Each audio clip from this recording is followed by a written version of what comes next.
Bayibuli egamba bw'oyatula n'akamwako ti Yesu ye Mukama n'okkiriza n'omutima gwo. Ki ky'okozesa okwatula nti Yesu ye Mukama? Ke kamwa ate olulimi. Olulimi kintu kikulu nnyo mu bulamu bwaffe. Kye kitonda ebimu ate kye kitta ebimu. Olunaku olwaleero neegatiddwako omukyalo ow'enjawulo okuva ku The Word of Salvation Ministries International agenda kubanga atunnyonnyola ku lulimi luno tulutegeere nnyo tubeere nga tuwona ng'abaana ba Katonda ate naawe ali ebweru obeere ng'owona omutima gwo nga guwona n'olulimi lwo nga lusumululibwa. Nze Anyango Hilda omuweerezaawo tukwaniriza nnyo mubi. Nange nsanyusa okuweebwa chansi ey'okunnyaniriza. Weyanjirire oyatulaba ku TV. Amannya gange bampita Pastor Teddy Naluswa Bugingo nga nviira mu Word of Salvation Ministries. Tusangibwa ku Bativale, mu Bativale Theatre. Obuweereza bubadde butya? Obuweereza bulungi ddala. Bulungi ddala lwakuba nti no baggalawo ebizimbe naye bwo bwasigala bugenda mu maaso kubanga era tubeera ku page yaffe ya Word of Salvation ku Facebook. Buli lunaku tetuyosangamu. Mubeera okwo naffe era tuba tubalaba. Nange kaŋŋambe nti nange nkufollowinga nnyo ku online. Amiina. Nga tunagenda nno ku mulamwa gwaffe ogwaleero. Ekkanisa kye ki? Kuba abantu abasinga balowooza ekkanisa baaziggala. Okay. Ekkanisa yeggwe, ekkanisa yenze. Ate nze kizimbe. Yesu yagamba nti agenda kudda okunona ekkanisa ye etaliiko bbala yadde olufunyiro. Kati tagenda kutwala kizimbe. Ekizimbe ne bwe kiba kirungi nga kiri kyonna kitayiringe, kyonna kimasamasa, kibikiddwa ne glasses. Ekyo ekizimbe si kyayagala. Ayagala ggwe, ayagala nze. Kati nze ekkanisa, gwe ekkanisa. Kubanga Bible egamba mu 1 Corinthians mu Bakolinsi ekisooka essuula ya 3 olunyiriri lwa 16 ne 17 agamba nti naye mwe temumanyi nti mmwe yeekaalu ya Mukama, nti ffe yeekaalu ya Mukama. Kati gwe yeekaalu, nze yeekaalu ya Mukama. Yeekaalu ya Mukama yeeyo gwali eyatulaba, yeeyo gwe si kizimbe kiri kye baggala, yeggwe ekkanisa. Kati olunaku olwaleero tugenda tutegeera engeri gy'okukuuma ekkanisa yo iggwe n'obulamu bwo okuyita mu lulimi. Mami, olulimi kye ki? Olulimi Bible erwogerako ebigambo bingi naye ate naffe olulimi lukulu nnyo kubanga okusobola okutegeera ekirungi ky'olya era ogezesa lulimi wano mu bulamu obwa bulijjo okusobola okutegeera omunnyo gwanoze oba tegwanoze okozesa lulimi, okusobola okutegeera ka chocolate kano kawooma oba tekawooma era ogezesa na lulimi. Kakati olulimi kikulu nnyo mu bulamu bw'omuntu ate olulimi kikulu nnyo mu bulamu bw'omuntu mu mwoyo, physically and spiritually. Olulimi kikulu nnyo. Kikulu kitya mu bulamu bwa bulijjo? Obulamu obwa bulijjo mbukugambye nti kwogezesereza nti otunnyo twanoze oba tetwanoze. Kakati ate mu mwoyo, mu sayidi y'omwoyo olulimi kikulu nnyo kubanga Bible egamba mu Ngero, ekitabo kya Ngero. Omanyize mbeera nziramu njogera ekitabo ekyo mu lulimi mu Luganda ne mu Luzungu kubanga wabeerawo bambi abatuwuliriza nga talina waasobola kutandikira kuvvuunula. Kati Ngero, ekitabo kya Ngero ye Proverbs. Kati mu Proverbs essula ya 18 olunyiriri lwa 21 Bible egamba nti obulamu n'okufa buli mu maanyi ga lulimi lwo era abalwagala balirya ebibala byalwo. Bible bwegamba mu Ngero essula ya 18 olunyiriri lwa 21. Maanyi ki gano gagamba agalimu ate okufa? Olulimi lwe lulina amaanyi ag'okutta ate ag'obulamu.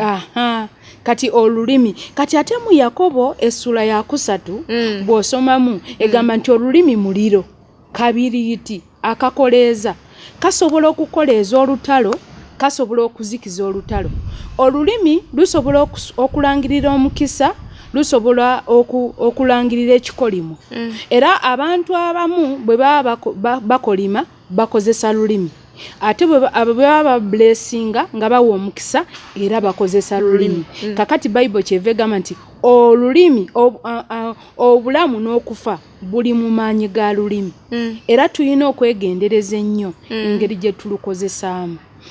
Akati mu kitabo kya Isaaya, Isaaya essula ya 40 olunyiriri olwa 27 n' 28. Isaiah eyo yo bagimanyi. Isaiah essula 4 olunyiriri olwa 27 n'olwa 28 egamba nti ekikwogeza kiggwe Yakobo n'oyogera nti ekkubo lyange liggaliddwa Katonda. Kati eya 28 egamba nti tonnamanya tonnategeera nti Katonda ataggwaawo ye Katonda omutonzi w'eggulu n'ensi tazirika ate takoowa n'amagezi ge teganoonyezeka. Kati ebiseera ebisinga twogera kubanga tubadde tetunnaba kumanya. Naye bw'omanya osobola tubadde twogera bubi kubanga tubadde tetunnaba kumanya. Kati abantu bangi bambi ababadde boogera nga baatula bubi olw'okuba nti tebamanyi nkozesa ya lulimi. Kati olwaleero engeri Star TV bwempadde chance okwogerako n'abawuliriza era mwebale kumpa chance eyo nsanyuse nnyo. Kati katutegeere amaanyi g'olulimi kubanga olulimi lulina amaanyi era olulimi luzaala ebibala. Obadde okimanyi ekyo? Olulimi luzaala ebibala. Tusome. Luzaala ebibala ebirungi oba ebibi. Era okugamba bw'oba osimbye olulimi lulinganga kimera. Okitegeera? Olulinganga kimera kubanga ne gye lwatandikira eno tetumanyiiyo. Lulinganga ekimera. Kati ekimera kisimbibwa. Kati ng'emiti gino bw'ogiraba. Kisimbibwa nga kisuubirako ekimera ekiwooma oba ekikaawa. Okitegeera? Kati kiba kirungi nnyo engeri gye tulina olulimi olwo tulukozesa luveemu obulamu oba okufa. Kati Bible yino egamba. Bible egamba mu ngero nkugambye essula ya 18. Ngero Proverbs. Ngero ye Proverbs. Ensula ya 18 olunyiriri lwa 21 egamba nti okufa n'obulamu biba mu buyinza bwa lulimi. Kati owulidde nti olulimi luyina obuyinza okufa n'obulamu, okutta oba okulamya. Kati kyolangirira kyofuna. Kati Bible era yemu egamba mu Yobu essula ya 22 olunyiriri lwa 28. Job chapter 22 verse 28 egamba bweti nti munaalangiriranga ekigambo nakyo kinaanyweranga gye muli.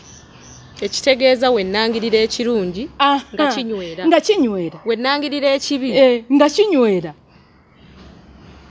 Ye Katonda talaba nti olusimba nkoze ensobi kulangirira kibi. Katonda alaba naye kati akugambye wano. Akugambye nti okufa n'olulimi okufa n'obulamu biba mu buyinza bwa lulimi lwo. N'agamba n'abo abalwagala baliryo ebibala byalwo. Kakati kiba kyetaaga ggwe ng'omwana wa Katonda okowoola omwoyo wa Mukama akwawulira ebigambo by'ogenda okwogera. Sigamba nti Katonda okkulabira wabula twaweebwa omwoyo wa Mukama nga yajja tuluŋŋamya engeri gye tukozesaamu Katonda bye yatuwa. Okitegeera? Kati omwoyo wa Mukama oyo yatuyamba engeri gye tukozesaamu olulimi lwaffe. Era nga tonnaba kwatula kigambo kyonna oba nga tonnaba kwogera kigambo kyonna, sooka okowoola omwoyo wa Mukama akuyambe oyatule ebigambo ebirungi. Nti olumu mami tuba n'obusungu. Obusungu oba omwana n'akunyiza onogaawo waye kamuwe ekigambo kye olusi tugamba kamuwe emmere ye. Komuwemereye naye nga te nawe weerabidde nti nawe walinga onyiza maama oba wanyizanga taatawo. Okitegeera? Kubanga ebintu byonna abaana bye tubalabamu si bipya.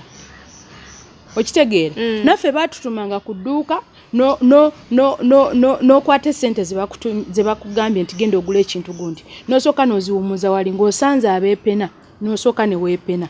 Kati n'ojjukira nti ate maama yakutumye omunnyo n'olyoka ojjukira era ebintu ebyedda kugamba abazadde bedda balinga bazadde nga bw'alaba esente ezamanya waliwo omwana eyatumiddwa ng'ababuuza ani gwe baatumye ng'olyoka ojjukira nti bantumye bannange okitegeera naye kati ennaku zino bw'asanga esente azikwata bukwasi n'akola ki n'abba bisigadde tebimukwatako baba bepene egamba okitegeera kati omwana bw'atyo bwadde ewaka sente zaabuze aluddeyo bamutumye omunnyo zaabuze kati ng'olwo omuzadde atandika okwogera bakuyita kurapinga ng'atandika okurapinga atandika okwogera yogera kino era akaana ako kali bakamalaaya tekategeera kali kabbye sente naye nga ebigambo byoyo olwo byoyogera oli mu kusimba era bigenda kuvaamu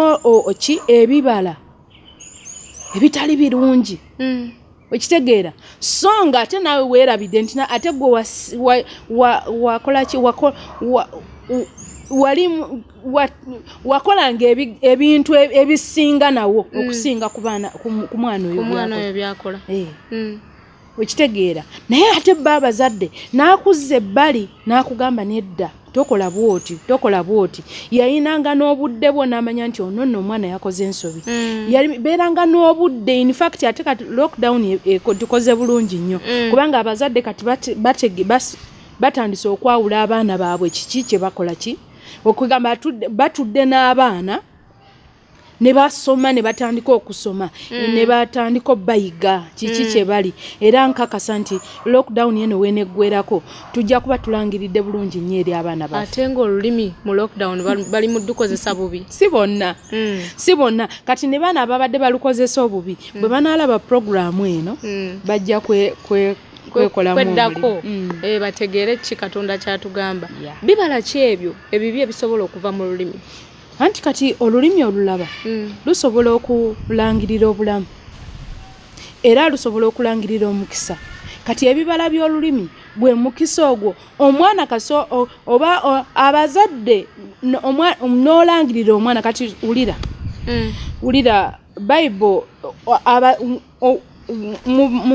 mu luberyeberye Genesis mulimu omusajja nyinza obutamusoma naye kamukubulire ali mu Genesis muno bamuyita Isaac Isaac yali mutabani wa Ibrahim kati Isaac bwe yali atuuse ku myaka gye egy'obukadde nnyo ng'akaddiye nnyo ng'anaatera okufa yali yazaala abaana be babiri omwana omu nga bamuyita Esau omulala nga bamuyita Jacob naye ng'abaana bano balongo Esau yali omukulu Jacob yali omuto kati nga bwe tunagamba nti Esau yali waswa ne Yakobo yali kato kati nga abaana bano beewuunyisa omwana omu kato yali ayagala nnyo maama we era nga ne maama amwagala nnyo naye ono waswa Esau yali ayagala nnyo taata we era nga ne taata akola ki amwagala kati maama ono Yakobo yali mami's boy era nga akola emirimu gy'ewaka nga mami bwakola ki bw'ajagala kati owulira ndowooza enjawulo egenda ejja naye nga ate gundi Esau yali daddy's boy naye nga Esau yali muyizzi yali hunter yali muyizzi kati yali nga agenda ku ttale n'ayigga n'aleeta ennyama ne bakola ki ne balya nga famire Yakobo ye yakufumbanga emmere ne maama naye newankubadde nga yali mulenzi kati ate ffe tulina system egamba nti abalenzi tebafumba kati ekyo ndoza abawuliriza bakiwulira kakati bwe kityo bwe kyali naye olunaku olumu taata we nga anaatera okufa yali awulira nga ayagala nnyo okulya ku nnyama n'amuyita n'amugamba jangu n'amugamba genda onjigire omugoyo genda onjigire omuyiggo njagala kulya ku nnyama maama ng'awulira maama bwe yawulira kati omusajja ono Yakobo yamugamba genda onjigire njagala kulya ku nnyama era ngenda kusabira omukisa okitegeera amugamba nti ngenda kusabira omukisa nsikusabira omukisa nga sinnabakola ki kufa mwana nadduka n'agenda mu kibira n'agenda okuyiga. Maama yali awulira n'amanya nti omukisa guli kubanga yali agumanyi. Abedda baali bakimanyi nti olulimi lutonzi. Abedda okimanyi nti abedda baakolanga endagaano n'olulimi naye nga tosobola togimenya ya lulimi. Okitegeera naye Katonda bwe yali akola endagaano ne Ibulayimu yamugambanga na lulimi naye endagaano eyo yanyweranga. Kati maama yategeera nti ono omusajja alina omukisa agenda gulangirira ku mwana ono naye nga ate omwana ono si favorite we. Nadduka n'aleeta mutabani we oli gwayagala ennyo Kato. Ne batta embuzi n'amwambaza eddiba eryo embuzi ne bagifumba n'agimutwalira ne yeefuula Esawu. Era Yakobo n'alangirira omukisa era Isaaka taata n'alangirira omukisa ku Yakobo gwonna nga bwe yagulangirira. Mu bukulu bwa Yakobo gwanywera. Mu bukulu bwa Yakobo gwanywera naye emabega w'ekintu ekyo waliyo ensobi. Ensobi yajja etya? Abaana abo nga bakula nga bwe nkugambye nti no abaana bano omu yali muyizzi omulala mami's boy abeera wewaka n'afumba. Olunaku olumu nga taata we tannaba muyita gamba nti genda onjigira omugoyo emabega waakyo. Olunaku olumu omusajja ono Esawu yakomawo ewaka ng'enjala emuluma ate nga teyakwasizza muyiggo n'asanga Yakobo ng'afumba n'amugamba nti mpa ku mugoyo gwo ndiyeko kubanga ye yali mami's boy amanyi okufumba. Bayibuli egamba nti omugoyo gwali mumyufu. Ojja kukisoma mu Lubereberye essula ya 25 okutandikira ku 29 ogende mu maaso. Tuzisome. Lubereberye ye Genesis essula ya 25 okutandikira ku 29 agamba nti Yakobo n'afumba omugoyo. Esawu n'ayingira ng'avudde mu nsiko ng'akooye ng'alina nga talina maanyi. Yava mu nsiko ng'akooye nga talina maanyi. Esawu n'agamba Yakobo nti ndiisa nkwegayiridde omugoyo ogwo omumyufu kubanga sirina maanyi. Erinnya lye kyeryava liyitibwa Edomu. Yakobo n'ayogera nti nguza leero obukulu bwo. Owulira bw'agamba omwana ono Yakobo Kato agamba Waswa nti nguza obukulu bwo ndyoke nkuwe omugoyo. Okitegeera? Kati wano mu 32 agamba nti Esawu n'ayogera nti laba mbulako katono okufa n'obukulu bulinga sabutya. Yakobo n'agamba nti ndayirira leero bali mu kamwa ku kamwa lulimi lwe bakozesa. N'agamba ndayirira leero. Yakobo agamba ndayirira leero. Yakobo n'amugamba nti ndayirira leero. N'amulayirira n'aguza Yakobo obukulu bwe. Yakobo n'awa Esawu emmere n'omugoyo gw'ebijanjaalo n'alya n'anywa n'agolokoka ne yeegendera. Bw'atyo Esawu n'anyooma obukulu bwe, yabunyooma na lulimi kubanga yali takwasizza. Kati ensobi eno eyava emabega ng'ate naye yakozesebwa lulimi. Kati taata bwe batuuka wali mu bukadde alangirira omukisa kubanga yagulangirira ku Kato kubanga ono yali yatunda dda obusika bwe olw'olulimi. Kati yamubuuza nti omugoyo obukulu bulinga saaki nga ngenda kufa. Kati abantu bangi baatula naye nga tebamanyi kye baatula. Yayatula naga ngenda kufa. naye nga olwo obulamu n'okufa buli mu lulimi buliyinza bwa lulimi.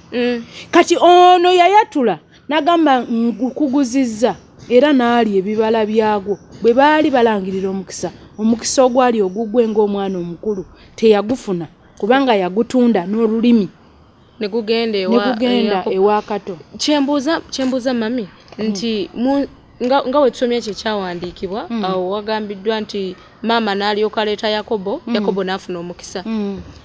Mu nsi bulijjo mwe tubeera mwe tudda mweno physical world wayinza okubeerayo omuntu akasinga omuntu oba n'amuteekako ekikolimo nga talina kyamukoze n'olulimi lwe nekituukirira.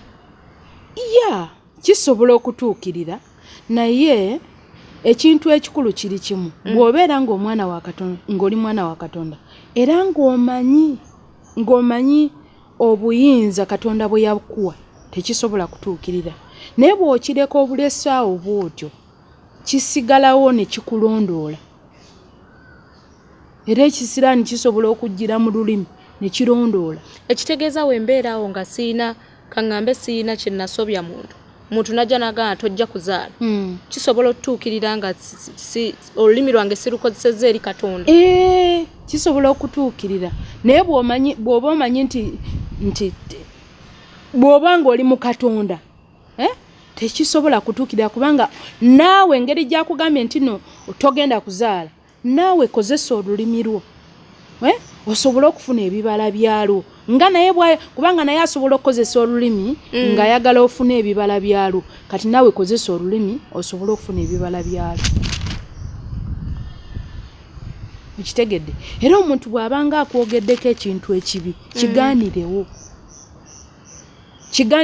kyekyo kyenkugambira kuba kati kino kyombuuzizza kati lwaki abaana abato omwana omuto omuzadde asobola okwogera ekigambo akaana akano tekalina magezi ogenda okulaba omwana asoma bubi.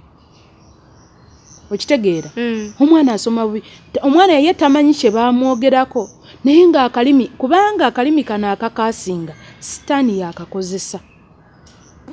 Okitegeera gubeera mwoyo mubi nga gwe gukuyingiddemu n'olyoka otandika okwogera ebigambo ebyo. Okitegeera ate sitaani oteeka okimanya nti sitaani talina maanyi gategeera bigambo bituli ku mutima oba okimanyi talina maanyi gakitegeera era kati gwe kasita okyogera kyawulidde kyagenderako naye kino ekiri ku mutima kubanga Katonda yekka yamanye ebituli ku mutima kubanga Bayibuli egamba ti Katonda akebera mitima. Katonda yekka yalina amaanyi agakebera omutima gwo. Kati Hilda bw'oba tonnaba kwogera kigambo sitaani tasobola kikozesa kubanga takimanyi kikuli mu mutima gwo naye kasita okyogera ekyo kyabuukirako naye ate nga tonnaba kwogera Katonda yaba yategedde dda ki ekikuli mu mutima. Kati kiri erinza okukyogera oba obutakyogera. Ekitegeeza wembeera n'ekigambo mu mutima gwange nga kibadde negative Katonda yaba akitegedde yaba akirabye naye wemba sikyogedde takituukiriza. Tasobola kukituukiriza. Bayibuli egambye mu Yobu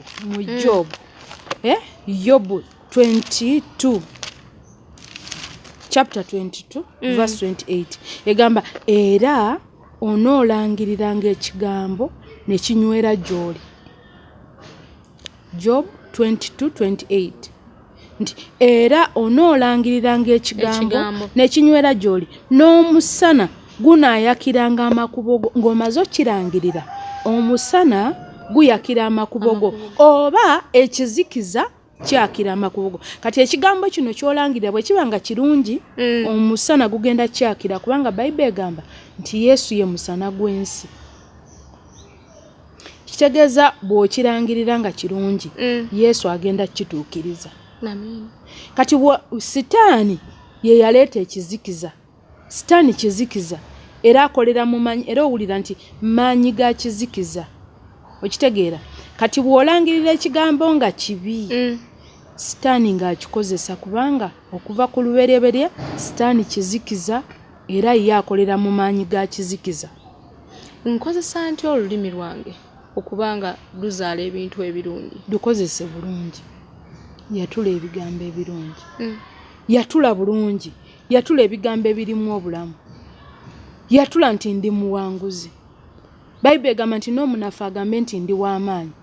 Kati lwaki weebuuza no nti yinza omunafu ate ngambe nti ndi w'amaanyi, oli w'amaanyi. Okitegeera? Kubanga bw'onookyatula nga kinywera gy'oli.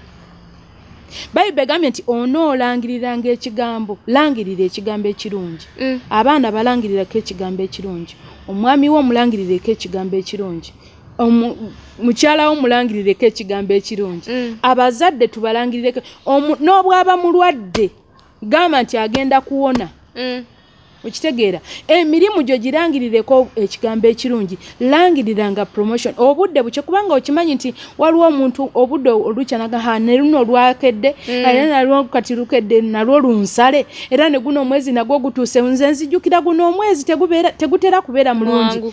Tegutera ogulangiriddeko ku day 1. Omwezi si mwangu. Omwezi guba gwa kufiirwa. Omwezi guba gwa loss. Era ogenda okulaba nga losses z'otambuliramu kubanga bwotyo bw'oyogedde. Naye bw'ogamba kati lwaki gwe naawe kubamu akafaananyi. Lwaki abantu bagamba Desemba aba wa mukisa? Kubanga bakeera ne bagamba akeera n'agamba mu Desemba ngenda kufuniramu kino, ngenda kuzimbiramu ennyumba, ngenda kuguliramu plot. So singa emyezi gyonna from January to December tugirangiriramu bwe tutyo, Katonda asobola okutuukiriza byonna bye tulangiridde. Kubanga Katonda agambye nti onoolangirira ekigambo nakyo kinanyweranga gy'oli. Ekitegeeza bwe tukeera ne tulangirira negativity, era bwe tutyo bwe tukungula ebibi mu bulamu bwonna bwonna. Mu Bayibuli mulimuko Katonda naye bw'akozesa olulimi ne tulaba nga lukola. Alukozeseza ddala. Alukozeseza ddala nnyo kubanga ebyawandiikibwa bingi. Kati wulira nga bw'agamba Joshua. Yagamba Joshua essuula emu. Wano Joshua essuula emu agamba bw'ati, wulira. Yagamba nti awo olwatuuka, Joshua essuula emu tutandikidde ku lunyiriri olusooka. Agamba nti awo olwatuuka Musa omuweereza wa Mukama bwe yamala okufa, Mukama n'agamba Joshua, wulira olulimi bw'alukozesa, Mukama n'agamba Joshua omwana wa Nuuni omuweereza wa Musa ng'ayogera nti, Musa muweereza wange afudde, kale kaakano golokoka osomoke omugga guno Yordani, gwe n'abantu bano muyingire mu nsi gye mbawa bo abaana ba Isirayiri. N'agamba nti buli kifo kye munaalinnyangamu ekigere kyammwe nkibawadde. Olwo Katonda akozesa lulimi. Kati wulira Genesis chapter 1 egamba bweti. Olubereberye Katonda yatonda eggulu n'ensi. Tuli mu Genesis chapter 1. Olubereberye Katonda yatonda eggulu n'ensi. Ensi yali njereere nga yeetabudde n'ekizikiza kyali kungulu ku buziba. Katonda yatonda ensi, ensi yali njereere nga yeetabudde nga tosobola kwawula. N'ekizikiza kyali ku yo nga okiraba. Kati bwe kyali kuyo omwoyo gwa Mukama ne gumaamira kungulu ku mazzi. Kale Katonda n'ayogera nti wabeewo obutangaavu, ne wabaawo obutangaavu. Okitegedde? Katonda n'ayogera nti wabeewo obutangaavu, ne wabeerawo obutangaavu. Twongere, Katonda n'alaba ng'obutangaavu bulungi. Katonda n'ayawula wakati mu butangaavu n'ekizikiza. Katonda obutangaavu n'abuyita emisana, n'ekizikiza n'akiyita ekiro, ne buba akawungeezi, ne buba enkya, olwo lwe lunaku olumu. Katonda n'ayogera nti tutuuse ku y'omukaaga. Katonda n'ayogera nti wabeewo ebbanga wakati mu mazzi, lyawulemu amazzi n'amazzi. Katonda n'assaawo ebbanga yayogera kati Bible gamba nti Katonda n'ayogera n'agamba nti tukole omuntu bw'osoma zino olubereberye olusooka tukole omuntu mu kifaananyi kyaffe ng'agamba omwoyo wa Mukama mwoyo mutukuvu nga bwe baali obusatu ng'ayogera era bwe kityo bwe kyali ng'akozesa olulimi. Atulaba ku Star TV emnyenye y'eggwanga tuyanza nnyo ng'owedda weekumidde ku Star TV tuline Musumba Teddy Bugingo ng'atunnyonnyola ku lulimi atunnyonnyodde nti olina amaanyi agatonda oba okutta ekintu kyonna mu bulamu bwo n'olwekyo omuntu waakulangirirako nti oli mubbi kyejjeeko gamba Katonda siri mubbi era neerangirirako obulamu kino na kino nga byonna birungi. Kituufu nnyo Musumba ebiseera ebisinga mu teaching yo ebadde ey'olulimi waliwo woyogera ku Dawudi ne Goliath. Dawudi yakozesa wowe yakozesa olulimi awo Dawudi ayogera bw'ati mu Samuel First Samuel chapter 17 nyingi nnyo wabula naye njagala kujjirayo Goliath yatuuka n'agamba abantu bajja gyesomera mu First Samuel chapter 17 Samuel ekisooka essula ya 17 kati abantu basobola okugyesomera naye nze nsobola okusomayo entonotono tuyisemu katonotono. Bible egamba bwe tutandikira ano ku lunyiriri olwanamwemu egamba bweti nti awo Omufirisuuti najja n'amusemberera Dawudi. Omufirisuuti asemberedde Dawudi owulira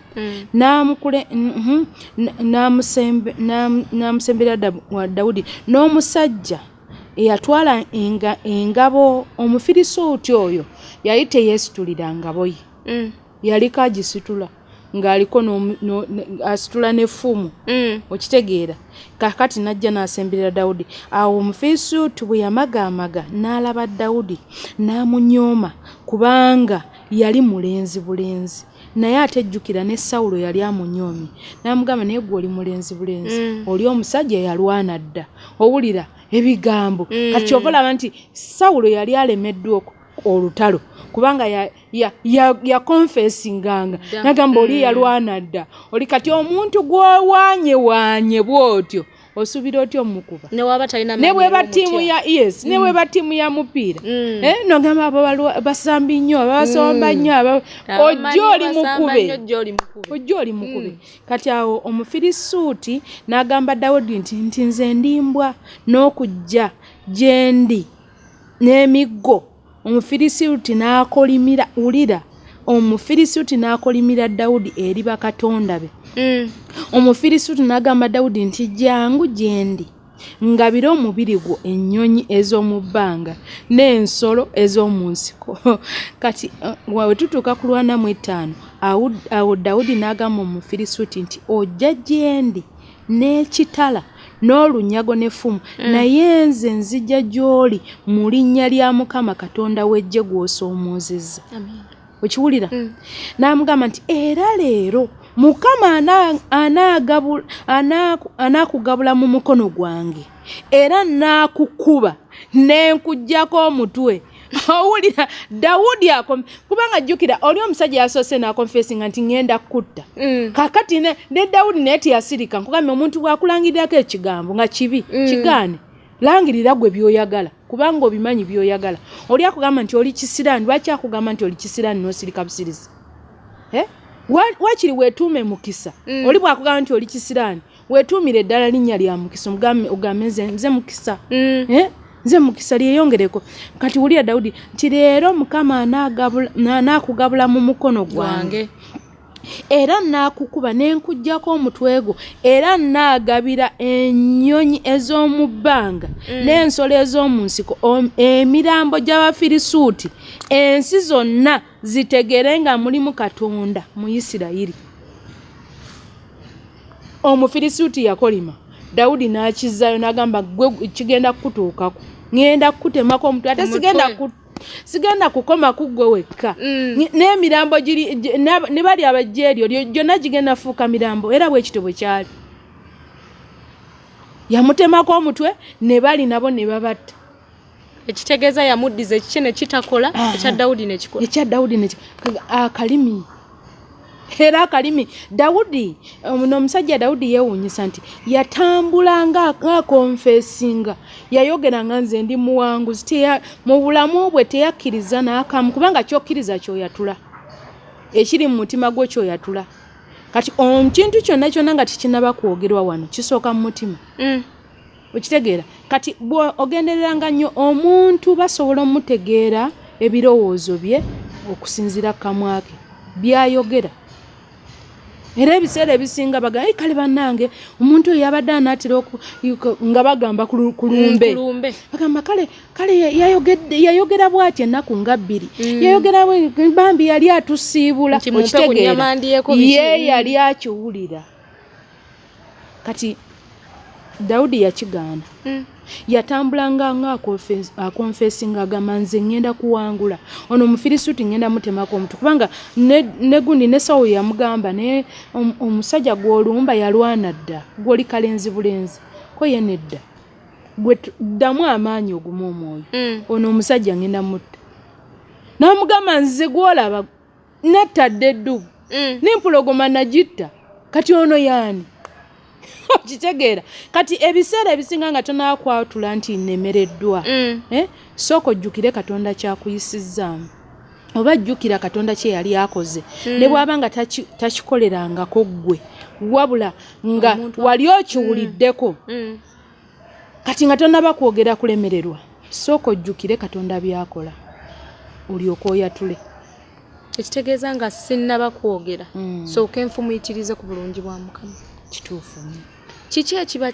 kinsobozesa oba ekisobozesa oyo atulaba okubanga afulumya ebigambo ebiwoomu afulumya ebintu ebitesittaza balala oba ebitamuleeta ku kikolimo omutima gwo we guba nga gufugibwa omwoyo wa Mukama omwoyo wa Mukama bw'abaatu omanyi omwoyo wa Mukama Bayibuli egamba tatuula mu kizikiza bwe wabeerawo ekizikiza tatuulamu Bayibuli egamba nti Katonda tasobola kutuula ekizikiza tekituula wamu na musana kati omutima gwo bw'obanga ogujjuzzaamu omwoyo wa Mukama ogujjuzzaamu obulungi bwa Mukama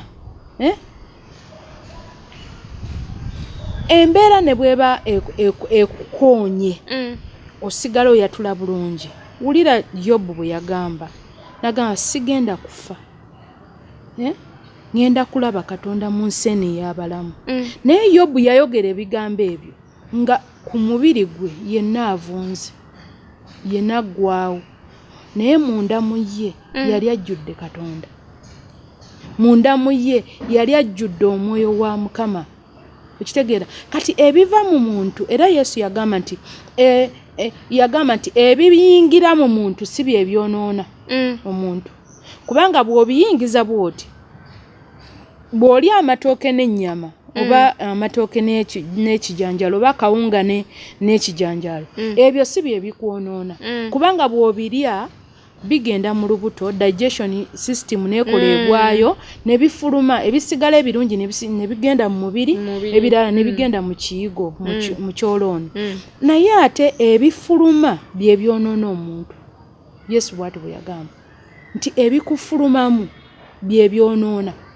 kati biki ebikufulumyemu olw'okuba nti bw'oba otuddemu amaanyi amabi ojja kukaasinga bw'oba otuddemu amaanyi ga Mukama omwoyo wa Mukama ojja kubulesinga kubanga omwoyo wa Mukama ayagala bulungi akolera mu bulungi ayagala bulungi mirembe ssanyu kwagala ayagala kwagala ayagala buwombeefu ye mwoyo wa Mukama nkubikkulire mu Galatians Abagalatiya essula ya 5 kirungi nno ne tulivunula bwe tutyo waliwo yasoma Yakobo ng'amuyita Jacob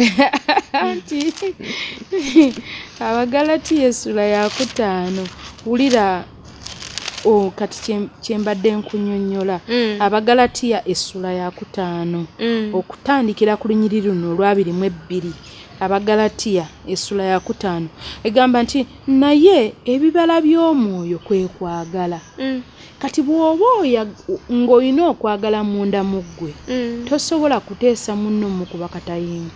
Kisoboka? Nedda. Tekisoboka. Kubanga oyagala olimu okwagala. Okitegeera? Kakati ebibala by'omwoyo kwe kwagala, okusanyuka, emirembe, okugumiikiriza, ekisa. Kubanga ne bw'oba wasuze enjala osobola okugumiikiriza n'otafulumya bigambo nti nze leero ngenda kufa. Kati ng'oli omulenzi bwe yagamba nti obukulu bulinga saaki nga ngenda kufa.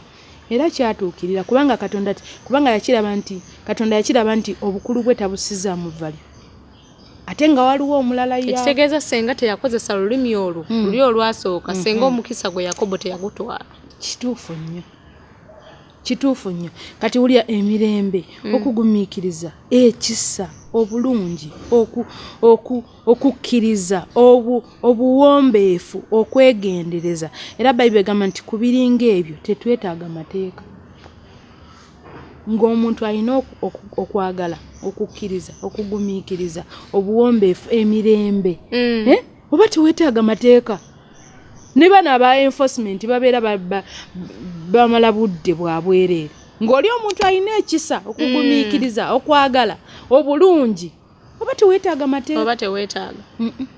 Amaanyi g'olulimi gano Katonda gaayogerako wagambira mu Bayibuli nti tendibawa ekisumuluzo. Buli kye munaasibanga ku nsi kinaasibibwanga, ne kye munaasumululanga mu ggulu kinaasumulibwanga. Oyo ayogera mu Matayo, ayogera Matthew 18:19. Ekyo ekisumuluzo kya lulimi nakyo. Ate kati ekisumuluzo kati osumulula na lulimi lwo n'ogamba nsumulula omukisa ogutalina buyinike, nsumulula abalongo mu lubuto lwange, olukwatako n'ogamba nsumulula abalongo. Munaalangiriranga ekigambo nakyo kinaanyweranga gye muli. Okyerabidde? Olabye amaanyi g'olulimi? Kitegeera. Ekitegeeza ekisindikiriza olulimi luno kukkiriza. Era kino bakyogedde nti okugumiikiriza, ekisa, obulungi, okukkiriza byonna bitambulira wamu. Kubanga okukkiriza okutaliiko bikolwa nako kuba kufu. Okukkiriza ng'okkiriza naye nga toliiko kati oyinza okugamba nti nzikiriza okugaggawala naye ng'osiiba mu buliri nga weebasa. Obwavu buba bukeeredde. Kati okukkiriza okutalina bikolwa nako kuba kufu. Era Bayibuli egamba nti faith without action is dead. Ekitegeera. Kkiriza ky'ogenda kulaba obulungi bwa Mukama. Kati keero ogenda okole. Kkiriza nti ngenda kufumbirwa weekoleko. Kati Hilda otokiraba tunaatera okulya embagayo.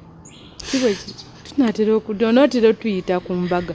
Tukiraba kubanga okkiriza nti oli muwala otuuse mu myaka egy'okufumbirwa, ka make-up okakozeeko, akasigo okasiize, okitegeera. Naye n'okkiriza nti ngenda kufumbirwa naye enviiri zitunulanga bwe zifaanana, kugamba oli awo nga toli prepared.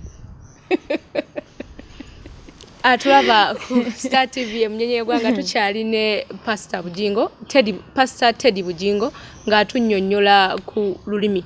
Atubuulidde ebintu biyitirivu nnyo by'oba mu bulamu bwo obanga ogenze n'ogoberera bye tuyize waneeno ku lulimi, ojja kuba muntu akyuse mu bulamu bwo era weeyongera okuba ng'oyiga ku lulimi luno. Mami, omuntu akozesa atya olulimi mu bulokozi buno? Kuba abasinga gye tuyitira nyinza okukozesa olulimi ne ngamba ndi mulokole.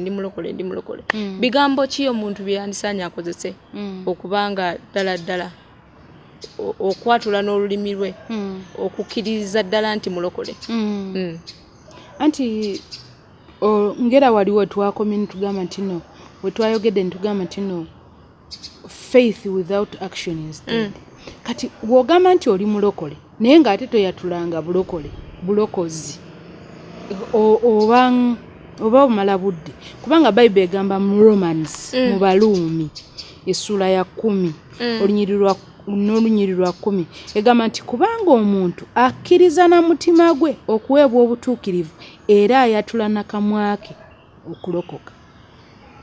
Baluumi essula ya 10 layini ya 10 era Romans 10:10 egamba nti omuntu akkiriza na mutima gwe okuweebwa obutuukirivu era n'ayatula n'akamwa ke okulokoka.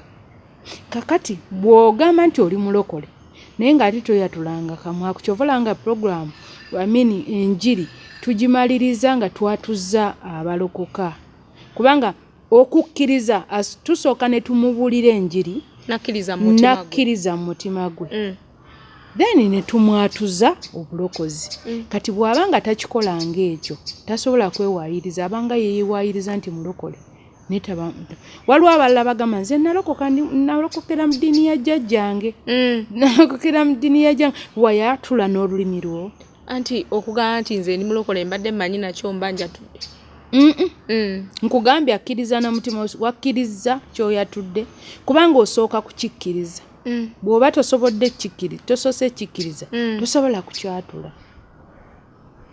okitegedde naye osooka kukikkiriza n'olyoka okyatula. Ekitegeeza kiringa omuntu wanaayagala omuntu asobola okujja nagamba omanyi nkwagala nnyo mami byonkoledde birungi muli mu mutima osooka kukkiriza nti mazima ddala Hilda njagala n'olyoka ogamba nti nange nkola ki nkwagala. Kakati era kyekimu Hilda olyose n'okyogera kati Hilda nga sigambye nti siyatudde nakamwa kange nti Hilda nkwagala tosobola kukitegeera. Osobola kitegeera ogaha ne mami anjagala nga saatudde nedda. Kati kyekimu n'abazadde bennyini abazadde kati nekino katukireete kiryose nekijja abazadde ebiseera ebisinga baatula nnyo ebintu ebiri negative ku baana baabwe. Eyo topiki tulina ogiddako kubanga tuli mu lockdown.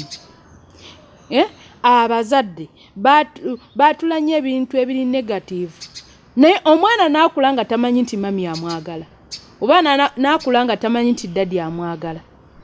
Okitegeera nalabako ka firimu kaali ka soopu ku TVM naye nga omusajja yagenda n'agamba mukwano gwe bamulikodinga bulikodinzi just ng'agamba mukwano gwe nga bw'ayagala mukyala we naye nga omukyala takiwuliranga nako tekivangako takiwuliranga nako nti omwami we amwagala bwe kito bwe kiri. Okimanyi nti amaka mangi bwe gato bwe gali taata olukomawo ne bw'aba alinnye mu nfuufu atandikirawo okuyomba ye mwennywe biki kola gwakulya buli mwe mumalira ssente era mujjuza toyireti n'atandika okwogera ebigambo ebiyitirivu ennyo abyogera eri mukyala we abyogera eri abaana be kugamba omukyala n'akula nga tamanyi nti oba omwami we amwagala. Ekyo ne kireetera n'omukyala okubaligana n'agenda n'afuna omuntu omulala kubanga yamugambye nti I love you. Ekyo kyokka nga sigamba nti omwami we tamuwa bintu kubera amanyi maziga amanyi maziga amanyi muvuma togasa biki naye ng'ate amugulira byonna byamugulira era ebyewaka abikola ki abituukiriza naye nga kagambo kamu kamulema okwatula ne kacyankalanya obufumbo oba ne kacyankalanya omukyala na ending up ng'agenze kunoonya ebintu ebifaanagana bityo kuba kati tuwogera amazima geegana agali mu nsi amazima kati muli mu lockdown mbadde mbasaba ng'abafumbo buli omu agambeko munne nti I love you. Kagambo kava mu kamwa naye kakulu kazitowa. Omwana mugambe omwana ojja kwekanga ojja kulaba omwana oyo abadde asoma obubi ojja kwekanga nga azeemu akuleetedde report ennungi kubanga awulidde ekigambo kyatawulirangako kyatawulirangako ne bw'aba mwana mukulu myaka 15 mugambe you are my baby. Ekyo kyokka ne omulenzi ne bw'aba nga ateeseteese ayina wamuteekeddwa omuteega tajja kikkiriza kubanga mami yamuyita bebi we oba daddy yamuyita bebi we. Okitegeera kale kyofiiringa mu mutima kibuulire mukwano gwo kati ffe naffe okufiiringa nti no tukkiriza twatula nti tulokose Katonda waffe n'atuwulira n'ensi yennyini n'etuwulira nti tulokose. Ekitegeeza buli woofulumya n'oyogera olina kye weewewuddeko anti kyonnyini oba olina ky'oweewudde nkugambye akamwa kano kubanga bw'okijja mu mutima kubanga ekintu kiba kizibu okumala gava mu gundi ate n'ekyokubiri twegendereze ng'ebintu bye twogera tuleme kuregulatinga okimanyi nti abantu abamu boogera nga tebasoose kulowooza kusengejja nodda muliri nekisula nga kikugira lwaki nakyogedde naye nga tokyasobola kijjawo kugamba ekigambo kizibu nnyo nti omuntu osobola okukyogerera mu busungu n'otandika okuregulatinga for the rest of your life nga oregulatinga yogamba lwaki nakyogedde kubanga kisobola okuzimba kisobola okumenya kisobola okusuula kisobola okuyimiriza ekigambo kyoyogedde. Kati wulira Bayibuli bwegamba Bayibuli egamba nti obudde bwaffe budduka. Bayibuli egamba mu numbers okubala essula yino ya 11 essula ya 11 owulire nti abantu ne baba nga beemulugunya nga boogera bubi mu matu ga Mukama. Owulira beemulugunya ne boogera bubi mu matu ga Mukama. Naye abantu bano abaali boogera obubi baali bava Bayisirayiri abaali bava e Misiri ku buddu nga Katonda abatwala bali mu lugendo lugenda mu nsi ensuubize. Katonda gye yali yateekateeka kubanga Katonda yali yagiteekateeka era yali yagamba dda Ibulayimu nti abazzukulu bo baligenda e Misiri bagenda kumalayo emyaka 4 naye bwe giriggwako bagenda kuvaayo bajje mu nsi gye ndibateekera. Katonda yali yagiteekateeka dda naye bali mu kkubo kati batandise okwemulugunya boogera bubi bagamba kati gwe Musa otuleese wano kati okubonaabona eri tubadde tuli ebyennyanja tuli mu kkubo Katonda abawadde emmaanu. Bayibuli egamba nti emmaanu eyo yalinga Katonda agibeekingira mu bamalayika be bagibeekinganga kati bwe bamalanga ogibeekinga ne bagisindika mu baana be yali so special naye ng'abaana ba Isirayiri tebagirabawo. Kati ebiseera ebisinga Katonda abeerako ne byatuwadde naye ng'olw'okuba tetusiima ne tutandika okwogera obubi kubanga olabye gundi avuga akanamba n'ogamba abo nno babbi basaddaaka bw'oba omulabye ng'avuga akanamba naawe saba Katonda akuwe naye otandika abazimba agamayumba nti agamayumba bali mu kusadda basadde be babasaddaaka gubeeramu saddaaka naye ng'ate omuntu ayogera bw'atyo asiiba ku kyalo ng'akubazaala naye ng'oli gwayogerako nti simanyi asaddaaka simanyi akola ki akeera matulutulu akeera tebunnaba kukya okitegeera akeera tebunnaba kukya n'agenda n'akola n'apatikana n'akomawo nga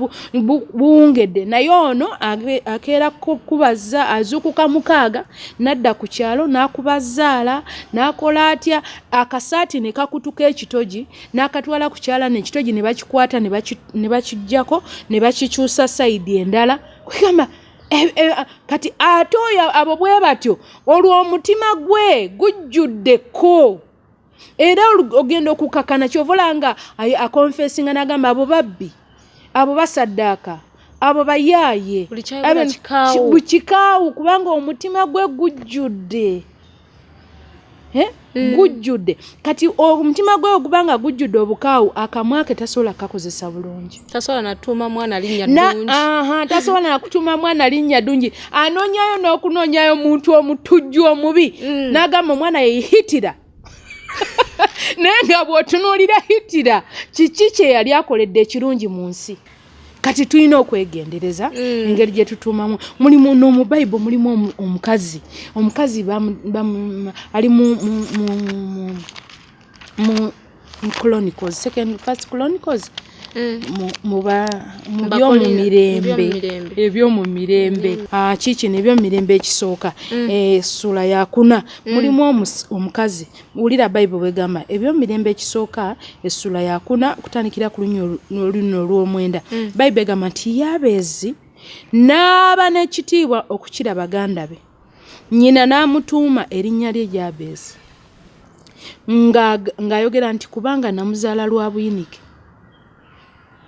Owulira omukazi yafuna olubuto n'afuna obuyinike ffe bwe tutamanyi n'omwana gwe yalina mu lubuto naye bw'atamanya naye maama olw'obuyinike obwo n'asalawo ekiruyi kyonna okimalira ku mwana n'amugamba nti gwe oli buyinike period erinnya lye n'amutuuma Yabeezi nga kitegeeza nakuzaala lwa buyinike. Kati waliwo abakazi abazaala nagamba ono bamuyita najja lwambi najja amannya agafaanana liri balitaani namisango omwana newomutuuma namisango oba misango n'abeera mu misango buli ssaawa n'abeera buli kaseera mu misango n'okuwaayirizibwa ne ku mirimu eryo erinnya limugoberera ne ku mirimu gwe bawaayiriza ye yakoze kino okubanga bamutuuma namisango ng'okanyagamba bamuloga bamuloga ate abantu bangi bekwasa era eddogo era akalimi kasobola okuloga ndesi akalimi omuntu naye kati nga omwana namutuuma namisango ekyo ekintu ne kimugoberera omuzimu gwo guwulira kugambye ekyotonaba kwogera omuzimu tegukitegeera sitaani takitegeera n'ekyomaze okwogera ekyo kyekisobola okwambala amaanyi agasobola okutuukirira. Mami nga tetunnamaliriza ogenda kutunulako mu kamera ezo oyogera eri oyo omuntu ali mu lockdown akaseera kano nga yeeyatulako bubi bukka ng'olulimi alukozesa mu ngeri embi omuyigiriza engeri y'okukozesa olulimi mu ngeri ennungi mu bigambo byo bitono nnyo. Mukama mulungi neeyanzizza nnyo neeyanzeege kakati mikwano gyange yes tuli mu lockdown naye okubeera nga tuli mu lockdown tekitegeeza nti ebyaffe biwedde kubanga Bayibuli egamba mu Yobu essula ya 14 okutandikira ku lunyiriri olw'omusanvu paka ku lw'omwenda egamba nti kubanga waliwo essuubi ng'omuti bwe gutemebwa guliroka nate era ng'ettabi lyagwo etto teririkala.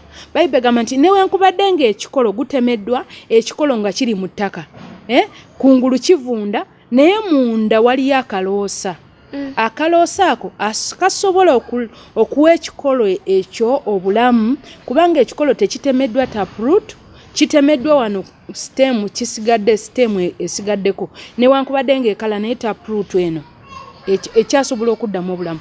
Kakati mbadde mbagamba nti newankubadde nga tuli mu lockdown oyinza okubanga olaba ebintu byetabudde nga Bayibuli egamba nti mu lubereberye ebintu byali byetabudde nga temulimu kisanyusa kituufu kiri nti embeera yo togiraba ng'esanyusa naye akaloosa kano ak'omwoyo omutukuvu akaloosa aka Katonda Yobu kayogera nti waliwo essuubi nga omuti bwe gutemebwa guliddoka nate tuddemu essuubi bassebo ne bannyabo twatule ebigambo ebirungi eno si y'enkomerero obulamu bulina okweyongerayo.